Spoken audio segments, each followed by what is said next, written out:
자, 이제 제11장 우리 책 425페이지부터 시작하는 11장 금융부채를 공부하도록 하겠습니다. 금융부채는 앞쪽에 이제 금융부채 일반론이 있고요. 그 다음에 주로 이제 회사채에 대한 이야기가 등장합니다. 그래서 그러한 순서로 금융부채를 공부하도록 하겠습니다. 먼저 427페이지 보면은 부채를 유동부채, 비유동부채 이렇게 구분했는데, 유동부채, 비유동부채 구분은 우리가 그 3장 재무제표 표시라는 것에서 유동부채, 비유동부채 그런 구분에 대해서 공부를 했었죠. 자, 그리고 이제 428페이지를 보면은요, 거기 이제 부채 표시에 예시가 있습니다. 부채 표시의 예시. 그래서 가령 이제 X7년 12월 31일 현재 유동부채 금액들이 나와 있고요. 그 다음에 이제 비유동부채들이 이렇게 쭉 나와 있습니다. 그래서 기본적으로 이제 유동부채는 1년 내에 갚아야 된다. 또는 그 영업주기 내에 갚아야 된다. 이런 것들이 유동부채죠. 그리고 나머지가 비유동부채 이렇게 구분이 되고, 이연법인세 자산부채는 비유동부채로 구분하라. 그런 것을 우리 그 재무제표 표시에서 공부를 했었죠. 기업은 이 유동부채하고 비유동부채 어느 쪽으로 분류되는 걸 원할까요? 유동부채가 많은 걸 원할까요? 아니면 비유동부채로 구분해서 비유동부채가 더 많이 표시되길 원하나요? 기업이 기본적으로 이제 부채를 표시하기를 싫어하는데, 왜냐하면 부채가 많이 표시되면은 재무 상태가 안 좋다 이렇게 평가를 받기 때문에 부채 표시하는 걸 싫어하는데, 어쨌든 부채를 표시하게 된다면은 유동부채로 표시되는 것보다는 비유동부채로 표시되는 걸 선호해요. 왜 그러냐? 유동부채로 표시하게 되면 유동부채는 어때요? 대부분 12개월 내에 상환해야 되는 그런 부채인 거죠. 또는 영업순환 주기 내에 상환해야 되는 그런 부채죠. 그래서 유동부채가 많으면은 급히 갚아야 될 돈이 많겠구나 이렇게 정부 이용자한테 그런 그 인상을 주기 때문에 기업은 가능하면은 비유동부채로 표시되기를 원하고 유동부채로 분류하는 걸 별로 좋아하지 않아요. 가령 이제 그 428페이지 그 표에 보면은 이 회사는 유동부채가 비유동부채보다 훨씬 많죠. 재무적으로 좀 물론 이제 자산하고 비교를 해 봐야 되겠지만은 부채만 봐서는 일단 단기간 내에 갚아야 될 부채 구성이 많은 걸로 그렇게 보이네요. 자, 429페이지 보도록 하겠습니다. 그 429페이지에는 보면은 그 기준서에 유동부채, 비유동부채 구분과 관련해 가지고 특별히 몇 가지 예시가 있습니다. 그래서 그 예시를 429페이지에 실어놨습니다. 그래서 거기 표가 있는데요. 표가 그 기준서에 있는 내용이에요. 원래는 내용이 굉장히 긴 건데 조금 이렇게 축약을 시켜놨고요. 그래서 첫 번째 칸에 있는 내용은 다음에 불구하고 보고기간 후 12개월 내에 결제일이 도래한다. 가령 결제일이 12개월을 원래 결제일이 12개월을 초과한다. 그리고 보고기간 후 장기로 차환하는 약정을 했다. 그런 경우에 이게 유동부채가 될 거냐 비유동부채가 될 거냐, 그런 문제와 관련해 가지고요. 보도록 할게요. 그래서 이게 이제 원래는 부채가 이게 이제 가령 예를 들어서 3년 전에 빌렸다. 3년 전에 빌려가지고 이게 만기가 5년 전이라고 할게요. 5년 전에 빌려가지고 만기가 12개월 내에 도래한다고 하고 있어요. 그러면 이게 당초 이 차익 기간이 5년인데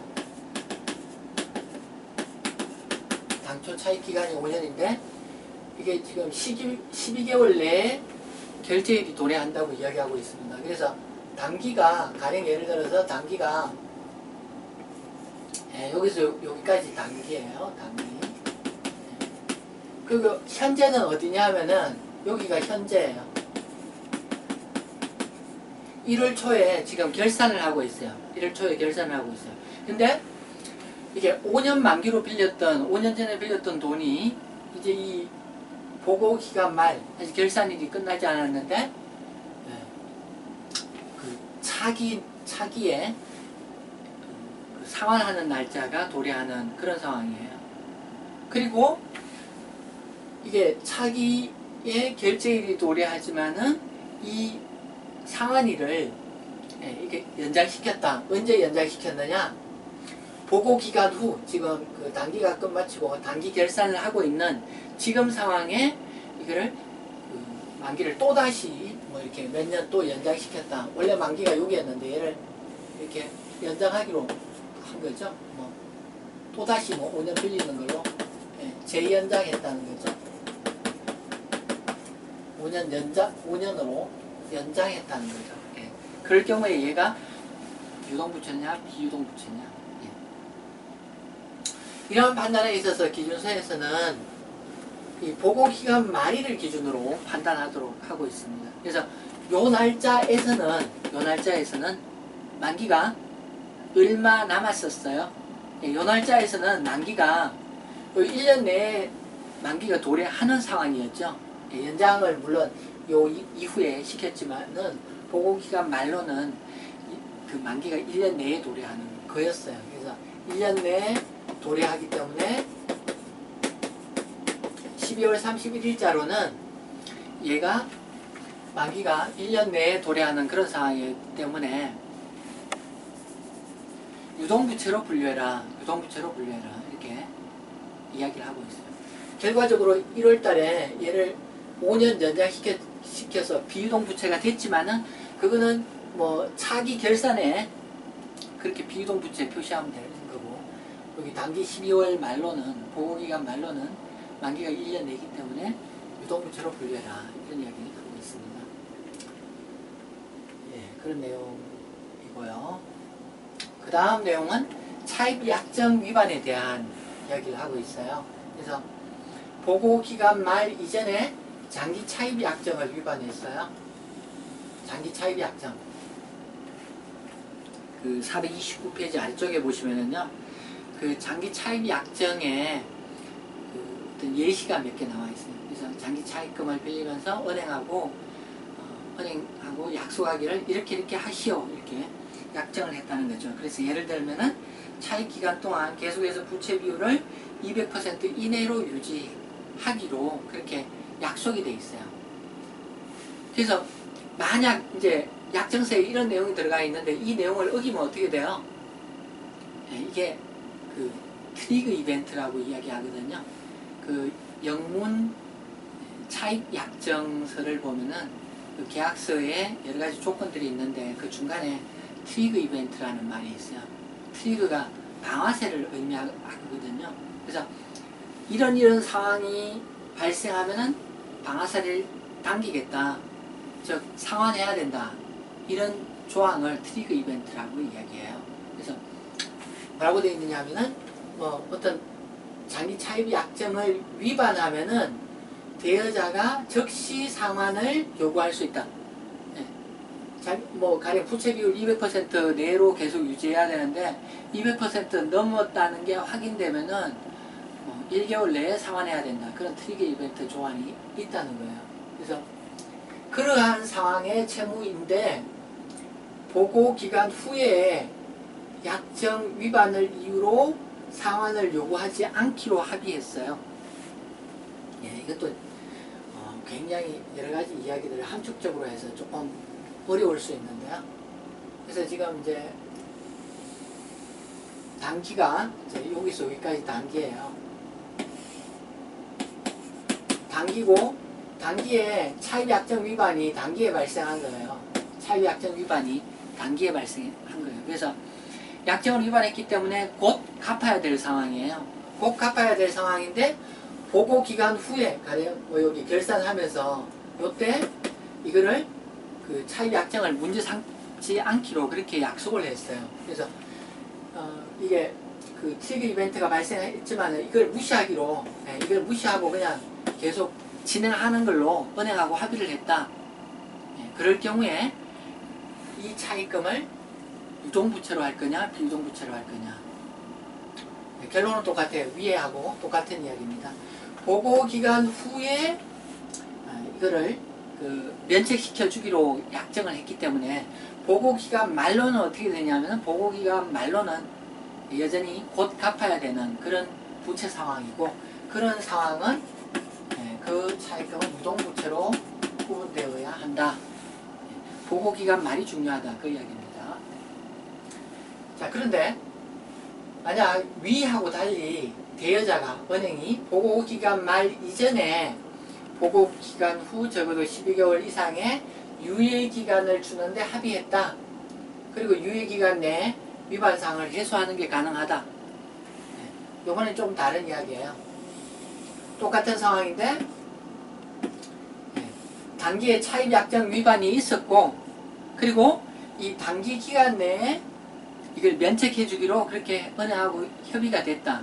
그럼 보고기간 말로 이게 만기가 12개월 이상 여전히 남은 거기 때문에 그럴 때는 비유동부채가 된다는 거죠. 계속해서 이게 12월 31일 이전에 은행하고 협의가 됐는지, 또는 12월 31일이 지나서 은행하고 합의가 됐는지, 그 점이 중요하다는 점을 계속 이야기하고 있습니다. 자, 그 다음 상황을 보면은 기업이 기존의 대출 계약 조건에 따라 보고기간 후 적어도 12개월 이상 부채를 차환하거나 연장할 것으로 기대하고 있고, 기업에게 부채 상환 제한권이 있다. 개인도 그런 경우 있죠.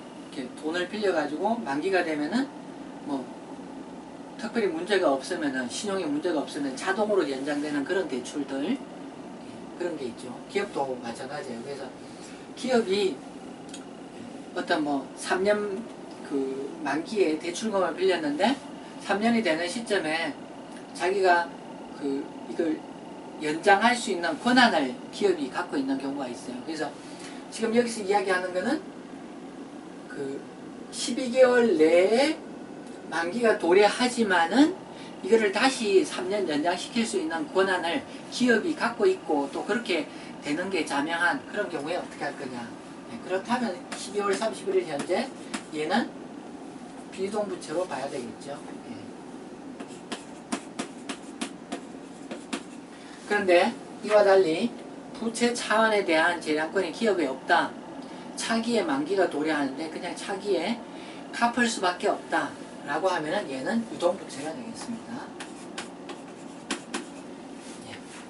그래서 429페이지에 유동부채, 비유동부채 구분과 관련해서 기준서에 몇 가지 예시가 나와 있는데 좀 복잡하게 보여있는 그런 경우죠.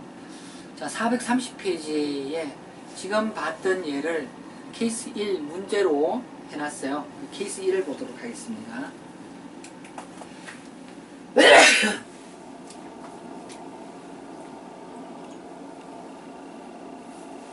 예, 430페이지에 케이스 1을 보면요.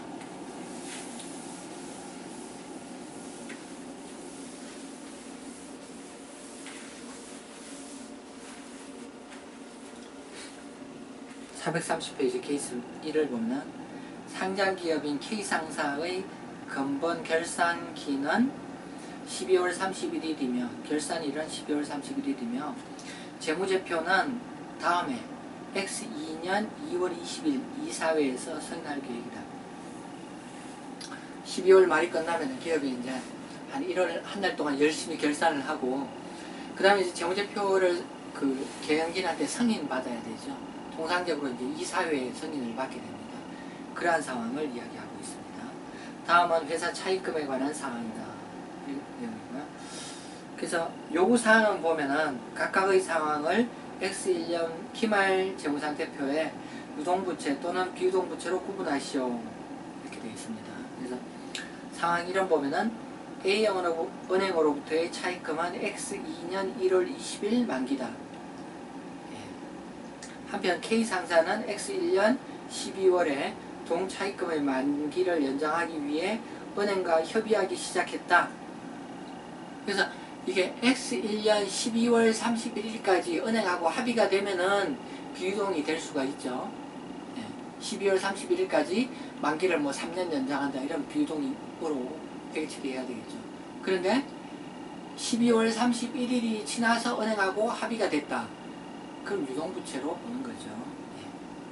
그래서 여기서는 보면은 2년 X2년 1월 10일에 차입금 만기를 4년 말로 연장하는 것으로 약정했다. 그래서 12월 31일이 지나서 약정이 되었기 때문에 이 경우는 유동부채. 유동부채. 자, 상황 두 번째를 보도록 하겠습니다. X1년 10월 1일에 B은행에서 50만원을 차입하여 장기 차입금으로 인식하였다. 그래서 장기 차입금 50만원 이렇게 인식했고요. 동차입금은 매년 9월 30일에 10만원씩 총 5회 균등 상환 조건이다. 50만원이 매년 10만원씩 균등해서 상환해야 되는 그런 조건입니다. 그래서 지금 이렇게 되면 이제 X1년 10월 1일에 빌렸는데 X2년 9월 30일에 첫 번째 10만원을 갖고 그 다음에 두 번째 10만원을 갖고 계속 그렇게 10만원씩 총 5번에 걸쳐서 상환하는 그런 경우죠. 그래서 이렇게 되면은 X1년 10월 1일에는 장기 차입금이라고 기표를 했겠죠. 그런데 결산을 하는 X1년 12월 말에는 그 50만원의 장기 차입금 가운데 일부는 유동부채로 돌려줘야 돼요. 그래서 X1년 10월 1일에 이거 현금 50만원 그 다음에 이제 장기 차입금 50만원 이렇게 회계 처리했겠죠. 장기 차입금 50만원 이렇게 회계 처리했을 텐데 12월 말 결산에서는 이 장기 차입금으로 이익한 것 가운데 일부를 유동부채로 10만원 돌려줘야 돼요. 장기 차입금 더 이상 12월 말로는 장기 차입금이 아니죠. 이걸 유동부채에 단기 차입금으로 하든지 아니면 뭐 유동성 장기 차입금 이렇게 하든지 뭐 계정감으로 어떻게 하든지 하여튼 그래서 12월 말에는 장기 차입금이 40만원만 남아있게 해야 되고 유동부채로 10만원 표시되도록 그렇게 하는 게 맞겠습니다. 상황 3을 보도록 하겠습니다.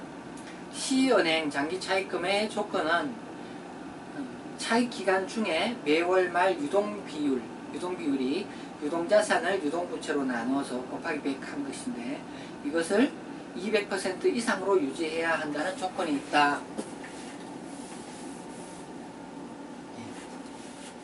지금 이제 유동비율이라고 나오죠. BS를 그리면은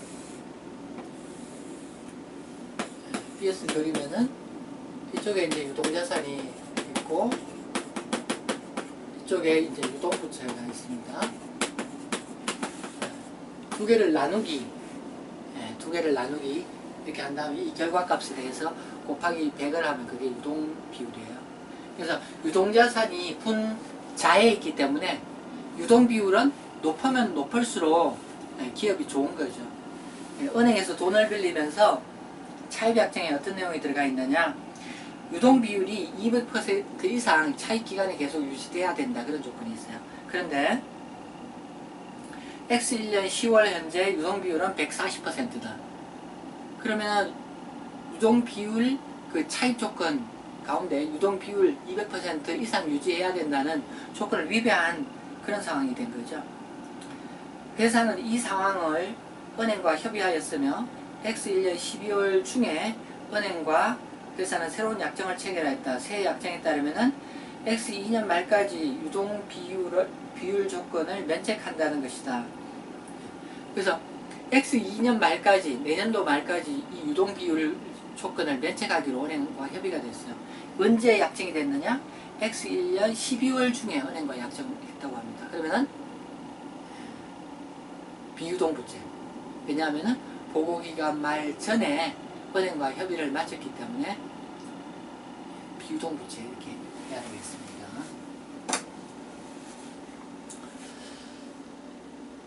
자, 그리고 이제 431페이지 보면은 확정부채, 충당부채, 우할부채 이렇게 있는데 이 내용은 이제 요 뒤에 다시 챕터가 등장하고요. 화폐성 부채, 비화폐성 부채. 그 금액 자체가 갚아야 될 돈을 의미하면 그게 화폐성 부채고, 비화폐성 부채는 그거 자체가 이제 갚아야 될 돈을 의미하는 건 아닌, 예를 들면은 선수금, 상품을 팔기 전에 돈을 미리 받았다, 돈 들어온 거 선수금이라는 부채를 인식하죠. 그 선수금은 갚아야 될, 돈으로 갚아야 될 게 아니라 상품을 공급해야 되는 의무를 이야기하는 거죠. 그래서 선수금은 비화폐성 부채다. 그 다음에 이제 금융부채, 비금융부채. 금융부채는 어떤 겁니까? 금융자산, 금융부채, 이거 또는 그리고 이제 지분상품 이렇게 합해가지고 이거를 금융상품이다 이렇게 이야기하죠. 그래서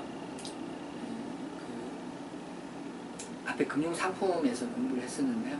금융부채는 그 금융상품의 조건을 충족하는 그런 경우가 금융부채다 이렇게 이야기할 수 있겠습니다.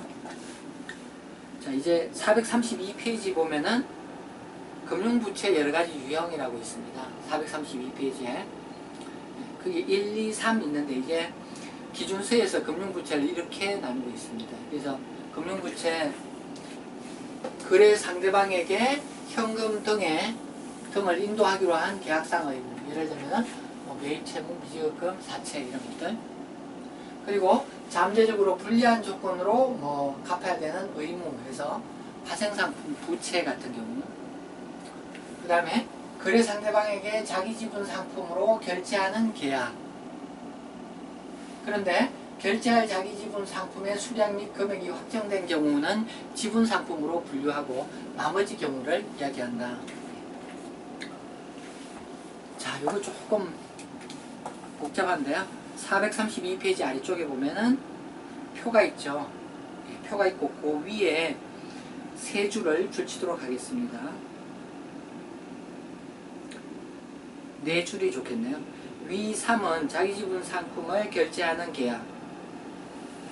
자기 지분 상품. 그러니까 우리 회사의 주식, 우리 회사가 발행한 주식 이야기하는 거죠. 그래서 우리 회사가 발행한 주식으로 결제한다.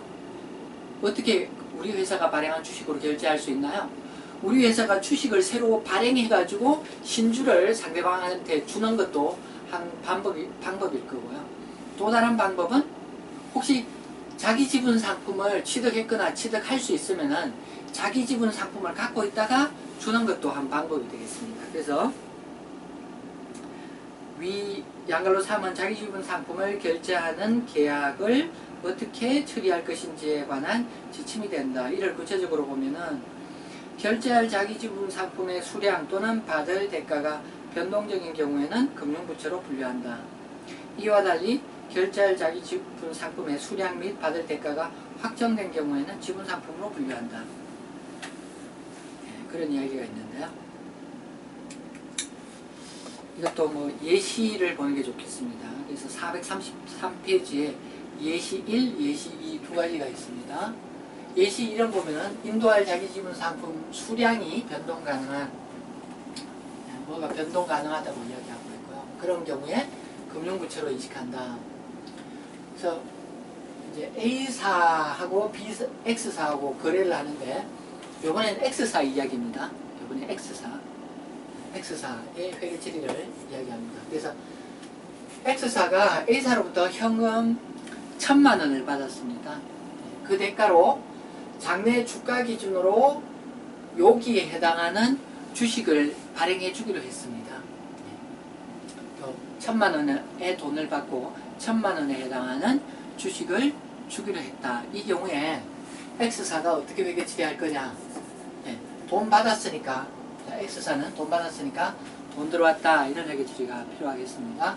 그리고 이거 주식을 주기로 했다라고 하는 경우에, 자기 주식을 주기로 했다, 이 경우에 얘를 자본으로 인식할 거냐 부채로 인식할 거냐, 그 갈등의 문제입니다. 근데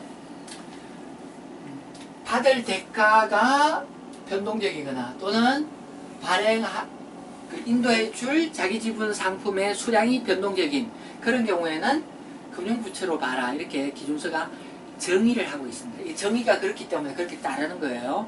이거의 이유가 뭡니까? 정의를 그렇게 했기 때문에 그렇게 따르는 거예요. 그래서 금융상품 기준서에서 자기 지분 상품을 결제해야 된다. 결제해야 돼? 그럼 오른쪽에 부채 아니면은 자본 인식해야 되겠네? 근데 기준서에서 뭐라고 했느냐 하면은 결제할 자기 지분 상품의 수량이 변동적이거나 또는 받는 대가가 변동적이거나 그러면은 이걸 부채로 인식해라. 왜냐하면은 이게 결제 수단으로 사용되는 것으로 봐서 부채를 인식해라 이렇게 이야기하고 있습니다. 근데 그게 아니라 지금 이제 1,000만 원을 받고 가령 이제 주식 100주를 발행해 주기로 했다. X사가 1,000만 원을 받고 주식 100주를 1개월 후에 발행해 주기로 했다. 이러면은 받은 대가도 확정됐고 발행해 줄 주식 수량도 100주로 확정되어 있습니다. 그래서 이런 경우 대가와 발행할 주식 수량 두 개가 확정적인 그런 경우에는 오른쪽에 부채를 인식하지 않고 자본을 인식해라. 장래에 발행해 줄 거니까 이거 뭐 적절한 자본 과목을 잡아야 되는데 여기서는 뭐 미발행 자본이라는 과목을 설정했습니다. 그래서 장래에 100주를 발행해 주기로 했다. 그 대가로 이미 1,000만 원을 받았다. 그래서 확정 이런 경우에는 자본으로 인식한다. 433페이지 아래쪽에 박스에 연구라고 있습니다. 연구라고. 자본, 확정된 확정 원칙. 자기 지분 상품을 발행하는 계약에서 발행할 자기 지분 상품의 수량이 확정되어 있고 자기 지분 상품과 교환되는 금액이 확정되어 있는 경우 오른쪽은 자본으로 인식한다. 확정. 금액하고 주식 수량이 확정된 그 경우에 오른쪽에 자본이라는 겁니다. 그래서 432페이지에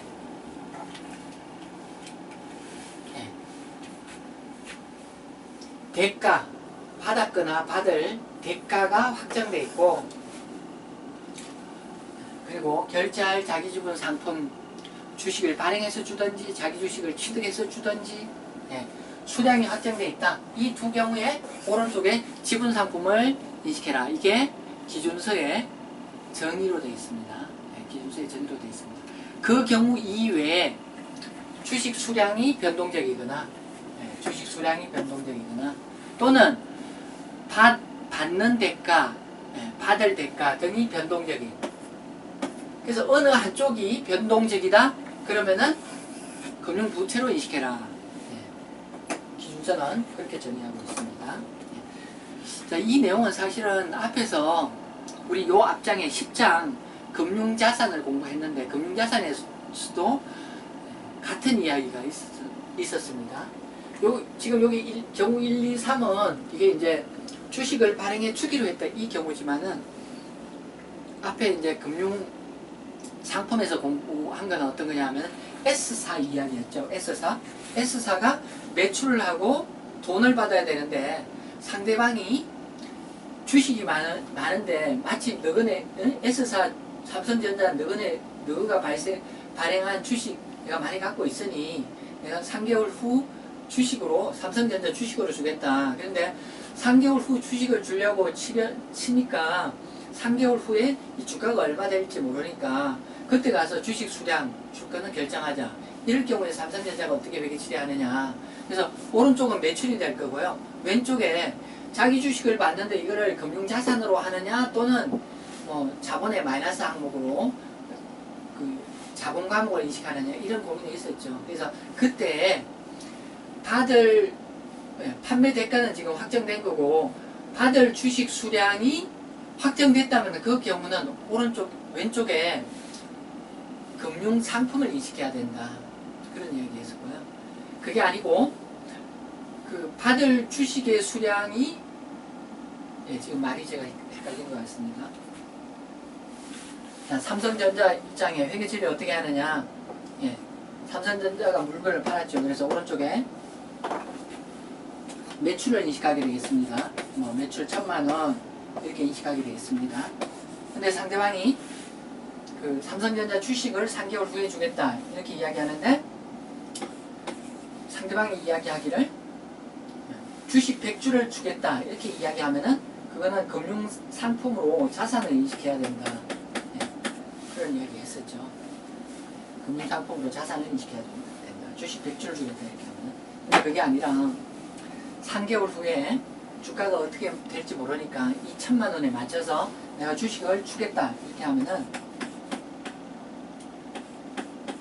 차변에 자본을 인식해야 된다. 그 이야기를 했었죠. 그래서 받을 주식의 수량이 확정됐고 대가도 확정된 이 경우는 차변에 자본이 인식돼야 되겠다. 그래서 앞에서 이야기한 거하고 지금 이야기하는 게 지금 같은 이야기를 하고 있는 거죠. 서로 이제 금융 자산하고 금융 부채 그렇게 좀 상대적인 측면이 있지만은 그 마지막 그 대가와 그 다음에 주식이 확정된 경우는 자본으로 인식한다. 그게 이제 차변의 자본이냐 대변의 자본이냐는 차이가 있지만은, 그래서 앞에 배운 거하고 같은 맥락이다 이런 이야기 할 수 있겠습니다. 자, 433페이지 기타 금융상품에 해서 풋 가능 금융상품이라고 있습니다. 풋 가능 금융상품.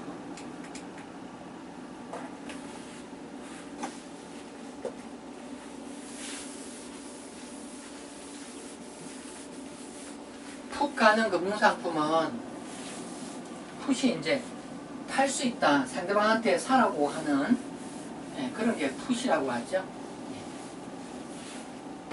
자, 풋 가능 금융상품, 펀드 생각하면 되겠습니다. 펀드.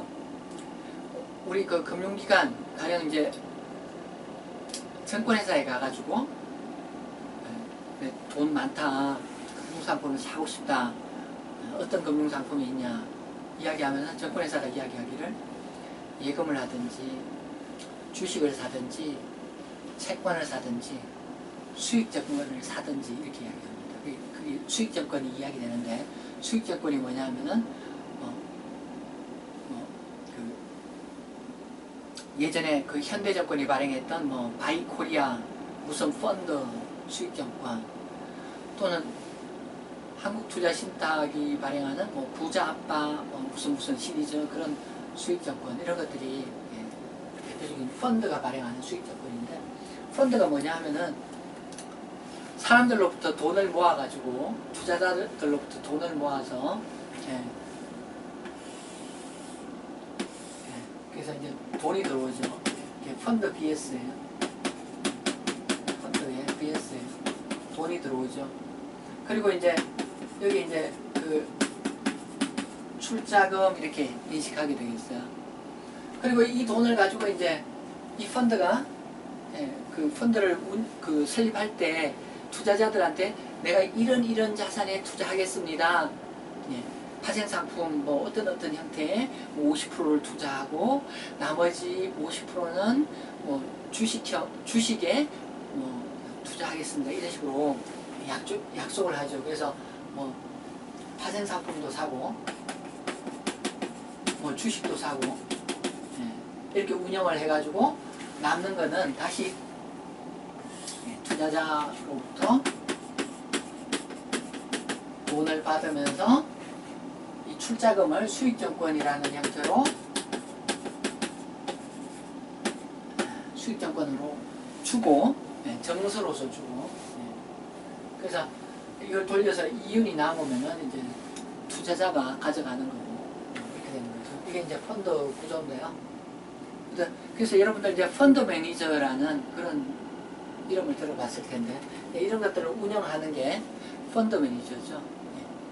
그 펀드 매니저는 뭐 우리나라에서도 굉장히 인기 있는 직업이지만은 미국의 이제 그 유명한 그 MBA 스쿨에 나온 사람들 희망이 뭐냐면은 그런 이제 펀드 운영하는 사람이 되는 게 큰 희망이죠. 그 굉장한 부를 누릴 수 있는 그런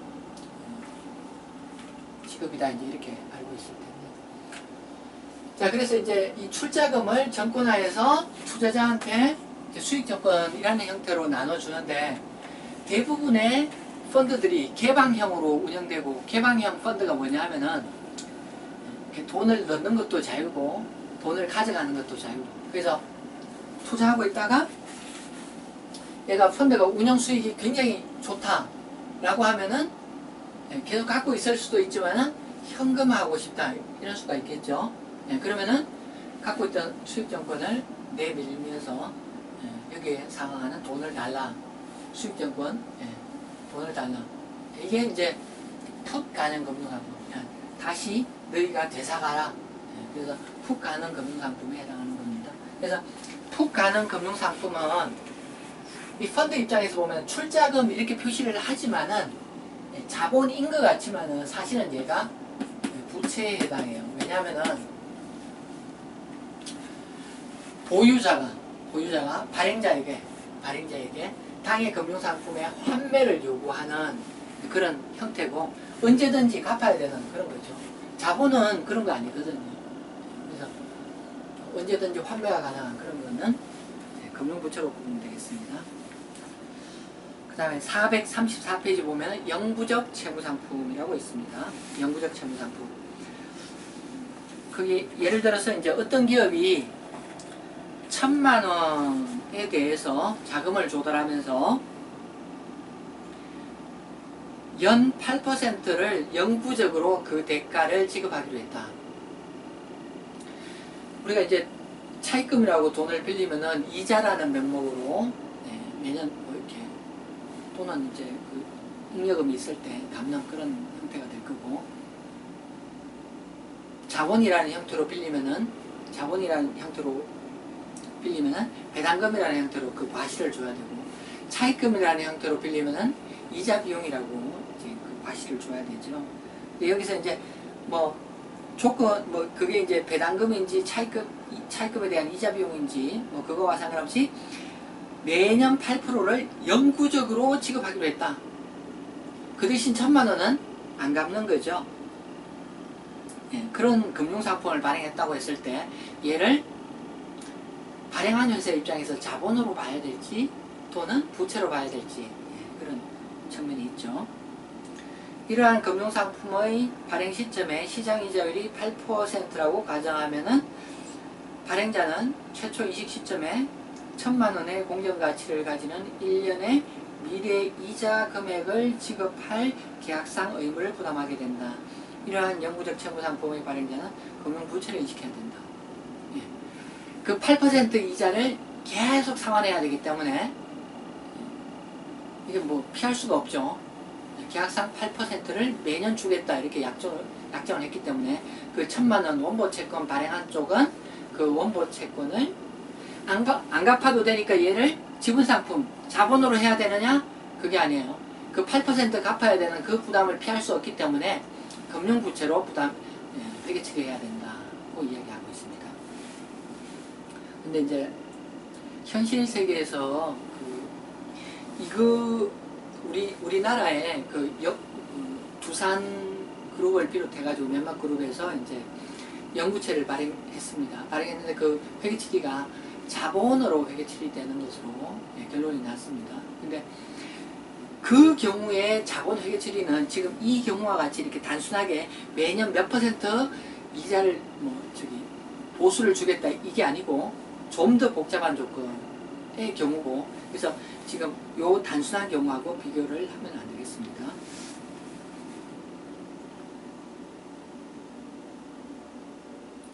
(434페이지) 아래쪽에는 금융보전계약이라고 있습니다. 금융보전계약.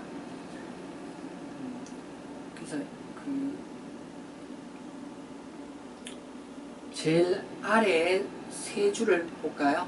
금융보전계약을 최초 인식 시점에는 공정가치로 인식한다. 이후 보정위험이 높지 않으면 금융보전계약을 보정기간 동안 삼각하여 보정수익을 인식하고 주석에 우발부채를 공시한다. 이렇게 되어 있습니다. 그리고 보정위험이 높은 경우에는 금융보정 손실을 인식한다. 자, 435페이지의 이그젬플 1을 보도록 하겠습니다. 이그젬플 1을 보도록 하겠습니다. A사는 다음과 같은 이유로 X사를 위해 수도은행과 지급보증 계약을 체결하였다. 사업이 날로 확장되고 있는 X사는 대규모 투자를 위해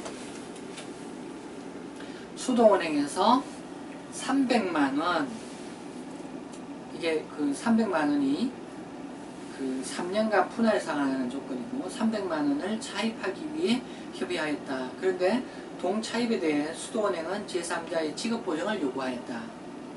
그래서 X1년 초에 X사는 평소 거래관계에 있던 A사에게 3만원을 지급하고 수도은행에 대해 지급보증을 쓰게 했다. 3만원은 이 지급보증의 공정가치이다.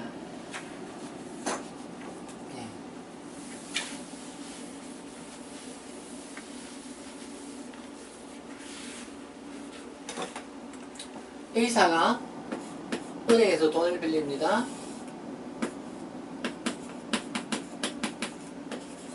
300만원을 은행에서 빌립니다. 근데 은행이 제3자 보증을 요구했습니다. 그래서 A사가 거래관계에 있던 X사한테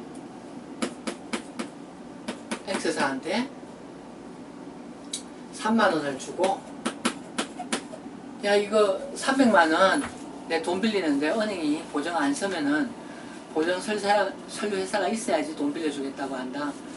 내 3만원 줄 테니까 이거 보증 좀 해달라 이렇게 요구를 해가지고 X사가 이 300만원을 보증했습니다. 보증의 내용은 빌려간 A사가 이 돈 못 갚으면은 X사가 대신 물어내겠다, 그런 내용이 되겠습니다. 그래서 3년간 보증을 하는 그런 조건이었고요.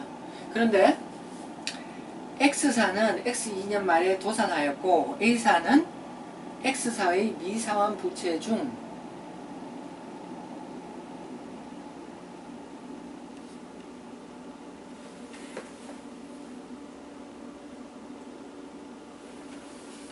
A사하고 X사하고 제가 거꾸로 썼네요.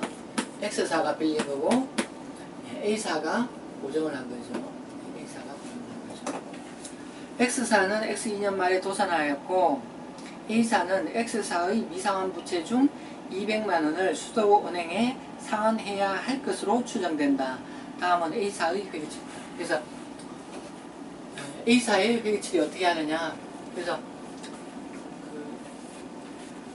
이렇게 보증선 대가로 X사로부터 3만원을 1년 초에 3만원을 받았습니다. 그래서 3만원을 이제 부채 이렇게 인식하고요.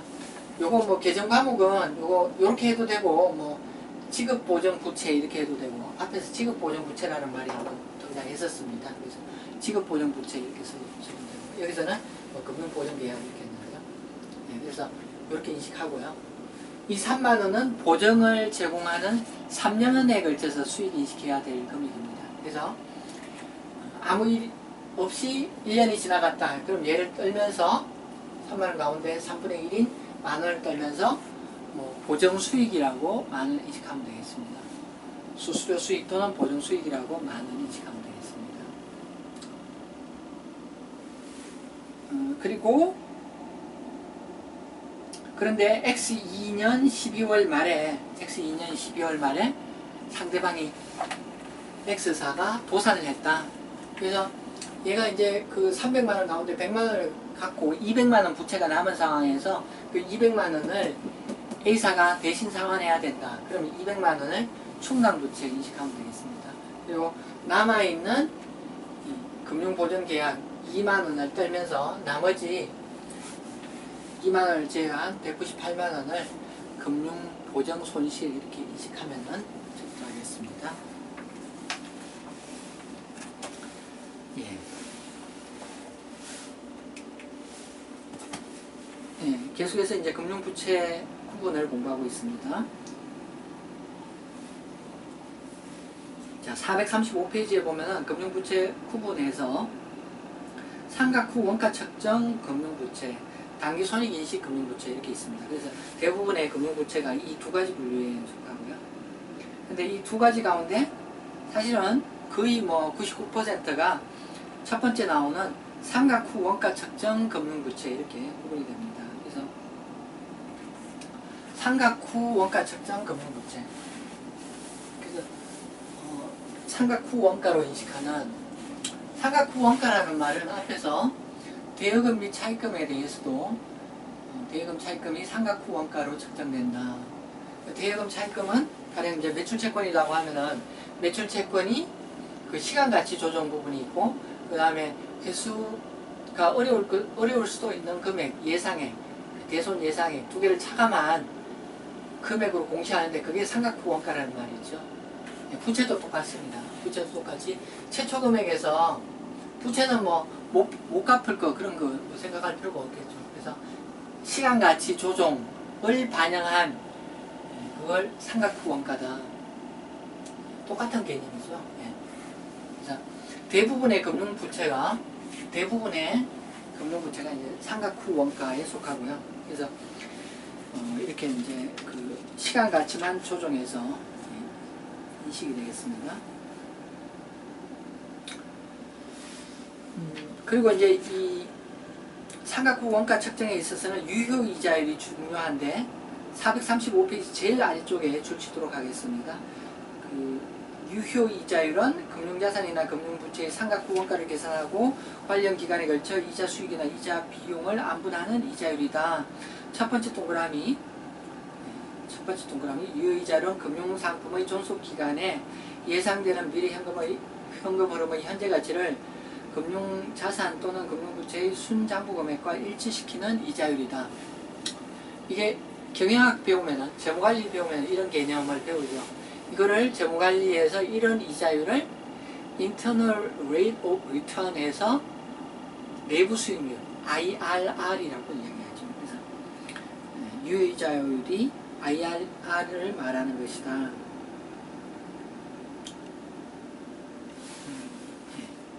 그 다음에 436페이지 양가로 2의 단기손익인식 금융부채.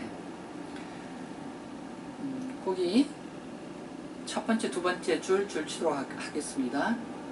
양갈로 A 단기 매매 항목이거나 양갈로 B 최초 인식 시점에 단기 손익인식 항목으로 지정한 금융부채는 단기 손익인식 금융부채로 분류한다.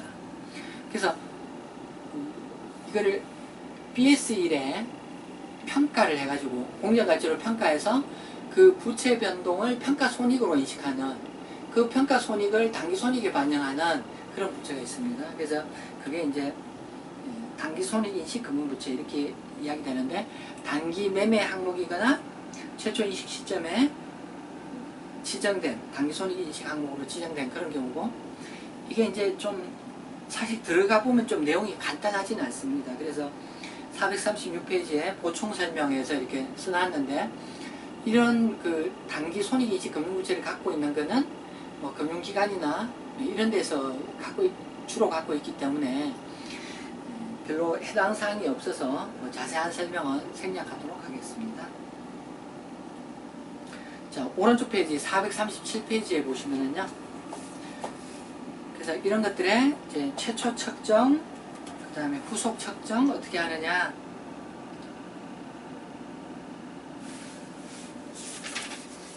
438페이지를 보시면은요. 그 표로 정리해 놨습니다. 그래서 매입 채무, 차입금, 사채 이런 것들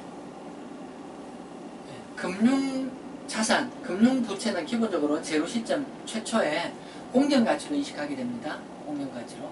근데 혹시 이거 거래하면서 거래 원가가 발생했다. 그럼 거래 원가를 차감해서 인식해야 됩니다. 그래서 가령 이제 회사채를 발행한다? 회사채 뭐 100억 원을 발행한다? 그럼 그 회사채 발행을 주선한 금융기관에 수수료 뭐 1000만 원을 지불했다?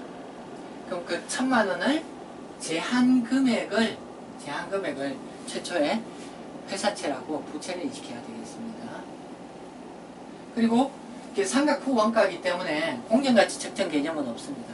그래서 최초 금액이 시간가치 어떤 그 조정이 들어가 있으면은 시간 가치만 계속 조정해 나가는 그런 책정을 하게 되고, 공정 가치는 발생하지 않는 게 삼각부문표입니다.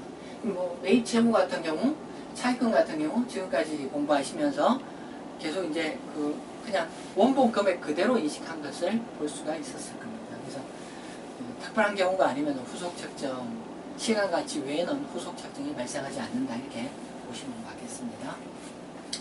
단기손익 인식 금융부채, 금융기관들이 이제 좀 갖고 있는 그런 경우인데, 예를 들면은 이제 파생상품 가운데 기업에 불리한 것, 파생상품 부채라고 하는데, 그런 경우가 단기손익 인식 금융부채가 되겠고요. 단기손익 인식 금융부채는 그 자체를 공정가치로 인식하고, 혹시 거래원가 등이 발생하면은 그건 뭐 지급수수료다 뭐 이런 식으로 되게 처리하면 되겠습니다. 그리고 단기손익 인식, 이 말은 뭐냐 하면은 BS1에 공정가치로 책정하고 이전에 책정했던 값하고 비교해서 가치 변동이 있으면 그 가치 변동분을 단기손익에 반영한다, 그런 말이거든요. 예. 가령 부채 더 많이 인식해 줘야 된다, 그럼 그 정분된 부채를 오른쪽에 인식하고 왼쪽에는 뭐 평가손실 이 정도 되겠죠. 그 평가손실이 단기손익에 반영된다, 그 말에서 단기손익 인식 금융부채, 이런 말이 등장하는 거죠.